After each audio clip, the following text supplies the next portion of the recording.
Okay, so Socrates was a very popular teacher.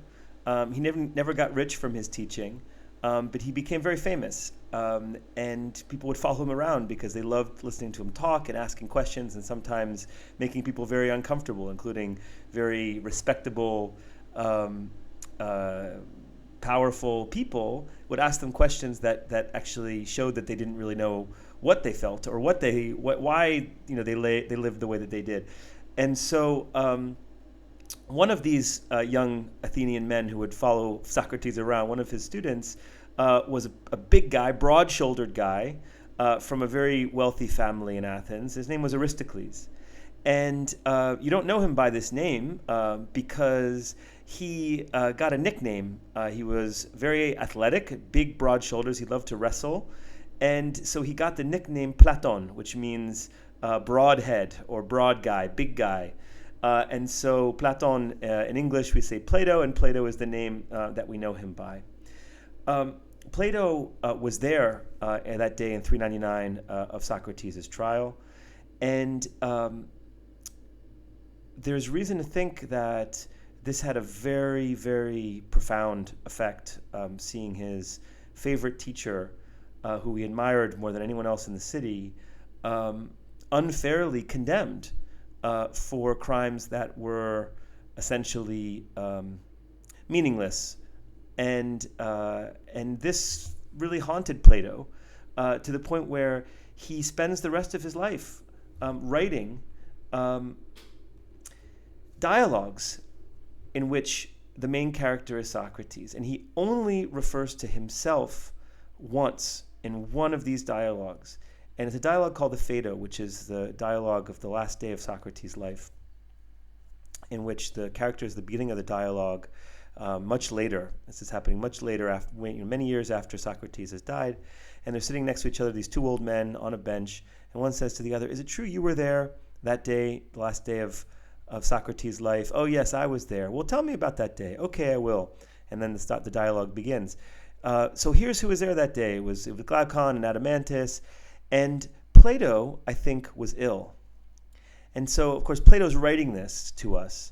And so I think we see a hint here that Plato suffered what we might call a nervous breakdown. And the day that Socrates had to drink the poison and kill himself, he was so disturbed and heartbroken that he couldn't actually bring himself to leave his house and go and watch Socrates die. And so if he had just written these dialogues, he would have already made one of the greatest contributions in the whole of human civilization. But he does more than this. He creates a whole new way of organizing knowledge. Plato takes a piece of land on the outskirts of the city in a grove, a little clearing of land that was dedicated to a local cult called Academos, and he builds a research center, the first university, the first dedicated community that we know of critical knowledge creation, of building knowledge progressively and critically one generation after the other.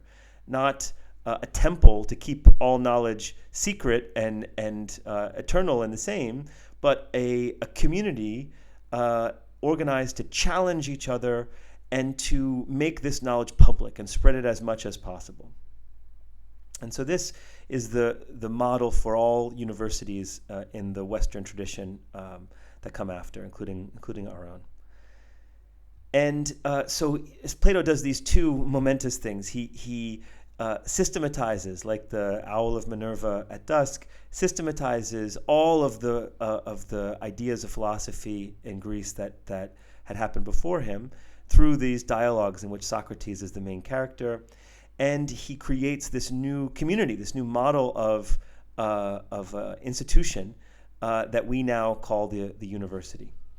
So when you hear about academics and an academic approach, it comes from this little piece of land that Plato chose outside of Athens to found his community of knowledge. How important is Plato? Well, Hard to overestimate how important he is in the history of philosophy. I'm going to quote the Stanford Encyclopedia of Philosophy. He's not the first thinker or writer to whom the word philosopher should be applied, but he was so self-conscious about how philosophy should be conceived, what its scope and ambitions properly are, and he so transformed the intellectual currents with which he grappled that the subject of philosophy, the science that we call philosophy as it is often conceived, a rigorous and systematic examination of ethical, political, metaphysical, epistemological issues. Ethical, how to live. Political, how to organize society. Metaphysical, what is the nature of reality? Epistemological, how do we know what is true? How do we create knowledge? So these are the kind of the building blocks of philosophy. Armed with a distinctive method, this science can be called his invention. That's what Stanford says about Plato. So we're going to look at one of his dialogues, several of his dialogues in which the main opponent, the main debating partner of Socrates is a famous sophist. In this case, the famous sophist is Protagoras, the man who said, man is the measure of all things. And this begins with a knock on the door in the middle of the night. Hey, Socrates, the wisest man in the world is in town. Protagoras has come to town. You should come talk to him. Protagoras was probably about 15, 20 years older than Socrates. And so he goes in the very early hours of the morning, and they pour their equivalent of a Greek espresso, and they get into a debate. And one of the first questions that they debate, that Socrates wants to know the answer to, is politics really a techne? Meaning, is politics something that we can create a system of knowledge around? Or is it something different? Is it just a contest of power? Is it an instinct? Is there a real political science? And if there is a political science, can it be taught? And so this begins the dialogue. And they talk about how politics is organized, because if it is a science, then clearly it should be practiced by scientists, people who have the science, who have the techne. So in Athens, there was this idea that people should be able to speak in public on equal terms, that a rich person didn't have more time to speak than a poor person, and that a poor person could speak his mind honestly and sincerely, even if the rich people didn't agree. And they call this isegoria, which means to do the agora thing, in this case to make political decisions, to debate peace and war and money and jury trials, to do that equally. And so Socrates says in this dialogue to Protagoras, okay, well, the Athenian citizens, when they come together in the ecclesia, in the assembly, they deal with two kinds of problems, isn't that right? So there are some problems that are technical, like how do we build a fleet of ships in the best way for the cheapest amount of money? And there are other kind of problems that are about moral things. What is the just or right thing that our city should do?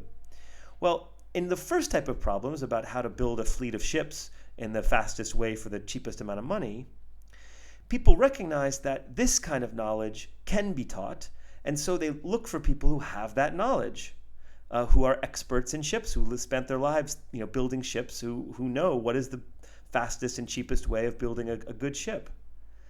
But for the second kind of problems, for moral problems, like the ones that we saw in the case of Aeschylus and the Oresteia, everyone's opinion gets counted equally.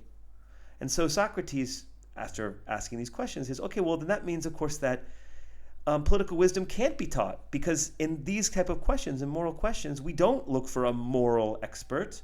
We give everybody an equal say, says Socrates. And so Protagoras thinks for a moment, and then he responds. He says, Socrates, do you want me to give you a theoretical answer, or can I respond in the form of a story or a myth? And Socrates says, yeah, the story, the myth, let's hear it. That's going to be more fun. So Protagoras tells the story. Okay, the god Epimetheus, he was one of the titans that were in power in heaven before Zeus and the Olympians came to power. Epimetheus was tasked with giving survival skills to all the animals. So some he gave speed, others claws, others strengths, but he forgets about human beings. So Zeus, the new chief of the gods, commands Hermes, his son, to distribute politicae techne, the wisdom of politics, right? Which he defines as reverence for authority, justice, knowing how to distribute things fairly, friendship, solidarity, and conciliation. And like the skills given to other animals, this gift from the gods is to be made to all human beings, not to a few, to all human beings.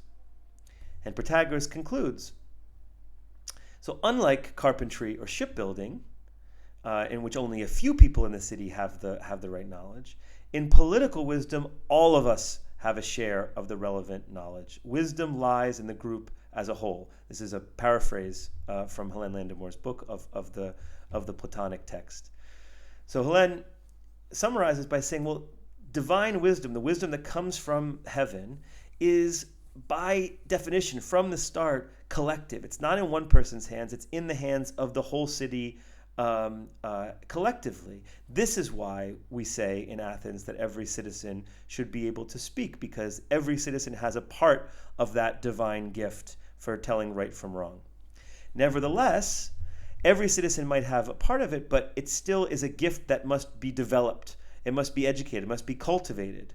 And this is why, says Protagoras, that we need teachers. Because yes, every citizen has a share of this wisdom, but wisdom is still a resource, a capacity that we have to develop through education. And Helene adds to this, the democratic potential of this argument in Protagoras' story goes far beyond the implications that Protagoras derives for the assembly as it was constructed, which we know was only men. No women were allowed to debate the fate of the city. Because in his story, the myth does not specify that Zeus gave this divine politicae techne to men only, or even to Athenians only, or only Athenian free men. In Protagoras' story, he says all humans share in this political wisdom that comes from God. So in theory, if we follow Protagoras' story, this would imply, if not universal suffrage or the universal right to vote, at least the equal right to speak in front of the assembly. Yet, in practice in Athens, in Plato's time, only free men were allowed to speak up in front of the assembly. And so we talked about the role of poets, of the dramatic poets, the writers of tragedy and comedy, as one of their roles was to get Athenians to ask questions. Do the way that we do things now, does it have to be that way? Do we have to have slaves? Is that a good idea? Do we have to exclude women? Is that a good idea? And in one of these plays, The Assemblywomen, played by Aristophanes, the great writer of comedy, it shows women thinking together in an assembly. Now, the setting is very comic, and there are lots of comic things that happen, and we're meant to laugh in some way at them. But they are not stupid. They're not bad at their jobs. And so, at least in Aristophanes' play, they're actually quite effective in this assembly. So while it ridicules the idea of women as politically involved, it suggests, we read between the lines, that some Democrats, some Athenians, may have actually defended the idea that citizenship should include women.